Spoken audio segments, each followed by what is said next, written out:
સત્યનો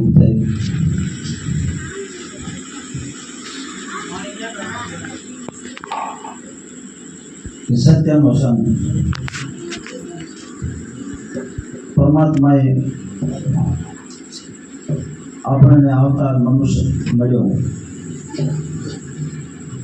દેવા કરતા પણ દુર્લભ, અને એમાં જેને એને ગુરુ મળ્યા એના મહાપુરુષો યોગ્ય ભાઈ. એક તો મનુષ્ય અવતાર મળ્યો અને એમાં પાછા ગુરુ મળી ગયા. પણ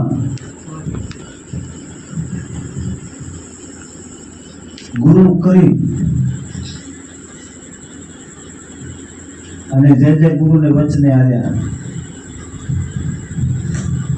ગુરુને રેણે પાડી એના કામ થયા.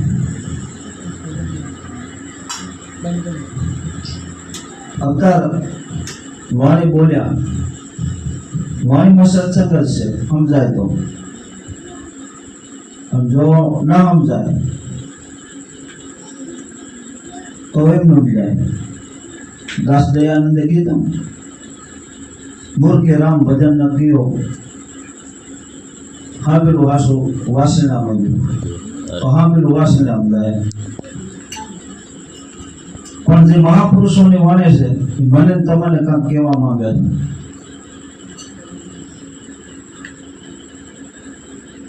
અવતાર કિમ સાહેબને વાણી બોલ્યા, સૂક્ષ્મ વેદ ન્યારા પ્યારા સોય સતગુરુ વહે અમારા. ચાર વેદ સબ કોઈ ગાવે, આ સૂક્ષ્મ વેદ ગુરુ બતાવે. આ પાંચમો વેદ એ સંતો પાસે છે. જગત આખું ચાર વેદ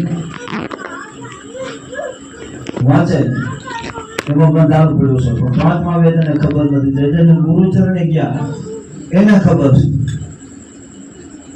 એટલે આ પાંચમા વેદની સંતો વાત કરે કે ગુરુ ચરણે જાય તો ખબર પડે, નકે ખબર પડે એમ નથી. એટલે 5 તત્વકા દેવળ બનાયા માય 10 દ્વારા, 9 દરવાજે 9 વાગે 10મે મોલે દીદાર. હવે 5 તત્વનો દેવ છે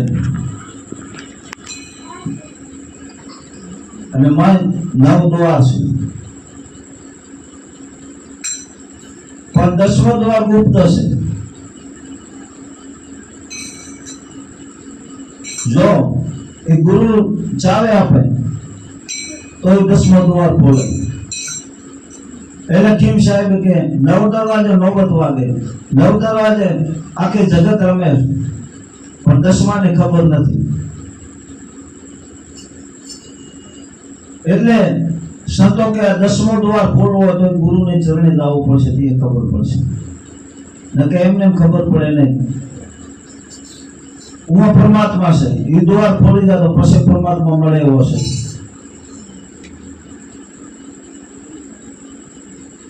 પછી સંતો ચાવે, સંતો પાસે જો એ ચાવે લઈ અને રેણી કેણીમાં રહીએ તો આ દ્વાર ખોલે, નકે ને. અવતાર ભાઈએ સાખે બોલ્યા હતા કે રામ નામ की औषधि खरी खाते जो खाए, अंग पीड़ा व्यापे नहीं महारोग मटी जाए. કે રામ નામ ને ઔષધિ છે, પણ પાછલી કડી માં કીધું ખરે ખાતે. હવે ખરી ખાત કઈ એ આપણે વિચાર કરવો પડે, એનું મનન કરવું પડે તો ખબર પડે કે ખરી ખાતે જો ખાય તો અંગ પીડા તો વ્યાપે નહીં, પણ મહારોગ મટી જાય. મહારોગ એટલે જન્મ મરણ નું ચક્ર આ બધું મટી જાય. પણ એના ખરી ખાતે જો ખાય તો ગુરુને ખરે ખાતે એટલે ગુરુને જો વચને હાલે, ગુરુ કેમ રેણીમાં રહે, ગુરુ કેમ ભજન કરે તો આ મહારોગ મટે, નકે મટે એવો નથી પાછો. અને મટી ગયા કે નહીં, જુગો જુગો ના રોગ મટી ગયા છે. જેસલ જાડેજા એટલા વખત આમ કર્યા હતા, પણ ગુરુને વચને હાલ્યા તો આ રોગ મટી ગયો. પણ એ કેમ હાલ્યો તો? એટલે રવિ સાહેબે પણ બોલ્યા કે સત ભજન ના કરી લે ગુંજારામ, મેરામાં સદગુરુ માય બોલે, બારું ક્યાંય નથી કીધું. એ કે તારામાં બોલે છે, અને એ ગુરુ દ્રષ્ટિ આપે છે આપણા કે તું તારામાં ડોક્યું તાણ. પણ એને માટે મન બહુ હેરાન કરે છે. એ આપણને સંતો સમજાવે છે કે મનને ક્યાં રાખવું. એટલે દાસી જીવને પણ ભીમ સાહેબે પણ દાસી જીવનને કીધું હતું કે જીવને રાખી વસે નિર્મળ મૂળ, જરલ જ્યોતિ જીવન જાગેરી. કે તારા મનને હું રાખે, મન માને એવું નથી. કૃષ્ણ ભગવાન ગીતામાં લખ્યું છે, અર્જુને પૂછ્યું હતું, ભગવાનને કીધું હતું કે મન માને તો વખત વાંદરા જેવો છે, તો માનતો નથી. તો કૃષ્ણ ભગવાને ખુદ આ પાડી હતી કે હા, પણ એને અભ્યાસ વડે સીધું થાય એવો છે. અભ્યાસ એટલે કયો? અભ્યાસ એટલે આ ભજનની જ વાત કરી કે જે આપણને ગુરુ મહારાજે કીધું, જો એ ભજન કરીએ તો એ મનમાંથી નિજ મન થાય એવું છે. તો એનું મન આપણને પરમાત્માના ઘર સુધી પુકારે એવું છે. પણ એમ કાયમ હાલ્યું તો. એટલે સંતો કહે છે કે સત ભજન ના કરી લે ગુંજારા, મેરામાં સતગુરુ માય બોલે. માયલા શહેરમાં રતન મૂલો કે વસ્તુ ભરી માનતો લે. અઢળક કે વસ્તુ ભરી છે, 300 બ્રહ્માંડ જેટલું બહાર છે એટલું અંદર છે. સંતો એમ કે છે. પછી કીધું કે દિલ દરિયામાં અખંડ દેવો દેખ્યા વિના મારા મન ડોલે. ભ્રાંતિના ભૂલ્યા ભવ ભૂલ્યા, આ ગુરુ વિના તારા કોણ ખોલે? કે આ ભ્રાંતિમાં ભવ ભટકાવો પછી નહીં મટે. જો ભ્રાંતિમાં રહેશો તો ભવ ભૂલ્યા. જો એને ગુરુ મળ્યા હોય અને ચાવી આપે તો આ તારો ખોલે એમ છે. નકર બધા ભ્રાંતિમાં જ પડ્યા છે, આ નડે છે, ઓલું નડે છે. હવે ક્રમ કરતા અચકાતા નથી, ક્રમને પટવા જોતા નથી. અને બીજા કે બાના કાઢે ઓલું નડે પણ ક્રમ નડે. સંતો એમ કહે છે બી આવો તો ક્રમ થી બી આવો. હવે ક્રમ કરતા કોઈને બીક નથી લાગતી. આ બધું ભ્રાંતો પડી છે, અયાથી વ્યાધી ઉપાધિ. હવે સંતો એક જ હોય છે કે ભ્રાંતિને ભૂલ્યા ભવ ભટકે, ગુરુ વિના તારા કોણ ખોલે? જો આમાં પડ્યા તો ભવ 84 લાખ કોની માટા મારવા પડશે. એટલે રવિ સાહેબ ને કેવું પડ્યું. પછી કીધું ગગન ગુફામાં ગુપ્ત કે ગેબી 52 બાર સોહમ બોલે. નૃત તખત પર નામ નહીં રખલે, નૃત્ય સુતે નટકે લે. એટલે સંતો આ ગામમાં રમવા આવે એ દોરે બાંધે, દોરી ઉપર ચાલે. આ ગમે એટલે પબ્લિક કોઈ પણ એની સુરતા દોરી ઉપર હોય. એમ સંતને ગુરુ ચરણી જા પાસે ક્યાંય બારે ના વલખાવીને વાળે વિભીષણ કહેવાય, બારે જાય ને વિભીષણ કહેવાય. એમ સંતને આપણે ગુરુ મહારાજે જે દોરે બતાવી એની સુરતા એમાં રહેવી પડે. એટલે રવિ સાહેબે કીધું કે ગગન ગુફામાં ગુપ્ત કે 52 બાર સોહમ બોલે. હવે 52 બાર એટલે સંતો એમ કે 52 બાર એટલે 52 બાર તો સંતો કે 5 ઇન્દ્રિય, 5 કર્મ ઇન્દ્રિય, 5 જ્ઞાન ઇન્દ્રિય, 25 પ્રકૃતિ, 4 અંતકરણ. આ બધું એવી રીતનું 52 બાર થાય. પણ એ ભજન કરી તો ધીરે ધીરે કંટ્રોલ થાય, બાકી એમ થવાય નથી. 52 બાર સોમ નૃત તખત પર નામ લઈ રાખે, નૃત્ય સુતે નટકે લે. એટલે સંતોએ ઈ જ વાત કરી કે નટણાનો ખેલ નાખે ગમે એટલે પબ્લિક પણ એને દોર ઉપર સુરતા, એમ સંતને દોર ઉપર લોવે પડે. પછી કીધું કે આદિ અનાદિની જઈને ઓળખાણ મૂળ ભજન નહીં મળે. લાગે રે પ્રીતુ જઈને સાચા સાહેબ ને ફળ લાગે બહુ બોલે. એટલે પહેલાને કમાઈ હશે એને તર્ક લાગશે,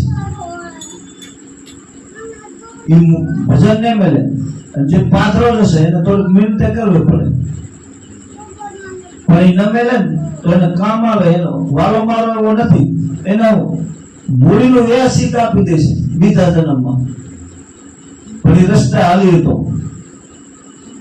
એટલે રવિ સાહેબને પૂર્વની જેને કમાઈ છે એને તરત ભજન લાગશે, પણ ઓને થોડીક વાર લાગે.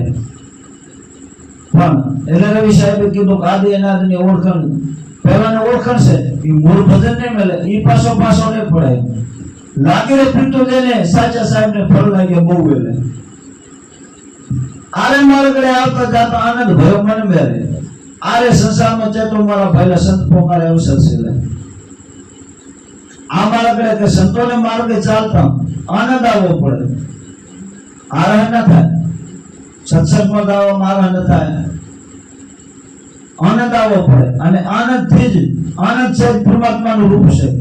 હેલી મારી કોણ દગાડે નામને, કોણ દગાડે બ્રહ્મ, કોણ દગાડે પુરુષને. આનંદ છે ને એ જ બ્રહ્મનું રૂપ છે. આરે મારા ઘરે આવતા જાતા આનંદ ભયો મને મેરે. આરે સંસારમાં ચેતો મારા ભાઈલા સંત પોકારે અવસર છે. આ છેલ્લો અવસર છે કે 84 લાખ ઓની ફરતા ફરતા એકવાર મનુષ્ય અવતાર આવ્યો. જો આમાં આપણે કઈ નહીં કરી તો વળી 84 ટકો ખાવાનું. પરમાત્મા એ આપણને ભજન કરવા મળ્યા છે. હું બધા કોલે આવ્યા છે, પણ આ ત્રિકોણી માયામાં આવીને ફસાણા. ગોળી વાળો ને ઘર બાંધે, ઝાડ બાંધે, એને એમ થાય કે આ ઝાડમાં જીવ જંતુ આવશે હું ખાઈશ, પણ પોતે મુજબ મળે. એમ માયા એમ છે. માયા મોટી નાગણી ઈડા પોતાના ખાય, એમાંથી નીકળે મણી ધરતા. માયા મનથી છોડવાને છે. પરમાત્માએ કીધું હતું ખૂબ કમાઓ પણ મનથી છોડવાનું. પરમાત્માએ આપણને રાત દિવસ વસે 24 કલાક છે, ફક્ત 1 કલાક કાઢવાનું કીધું છે. પણ 1 કલાક એના નામમાં નથી, ભૂલાઈ જાય છે. ચાક આપણને 5 રૂપિયા દે એ નથી ભૂલાતો, પણ આપણને પરમાત્માએ આવો અવતાર આપ્યો, આમાં હેને કમે રાખી છે, પણ એનું નામ ભૂલાઈ જાય છે. પછી કીધું કે પટ્ટા લખાય સાહેબ હજુરા અવર મન નહીં ડોલે. જે સદગુરુ ચરણી ગયો હોય ને એ પછી પટ્ટા સત્તામ ના પડે, પછી ભ્રમણામાં ન પડે. એને ગુરુનો ગર્વ હોવો જોઈએ કે હું ગુરુનો બાળકો છું. એને કેનાથી ડરવાનું? દાસી જીવન હતા, દાસી જીવન. દાસી જીવન એકવાર ઘોડે લઈ નીકળ્યા.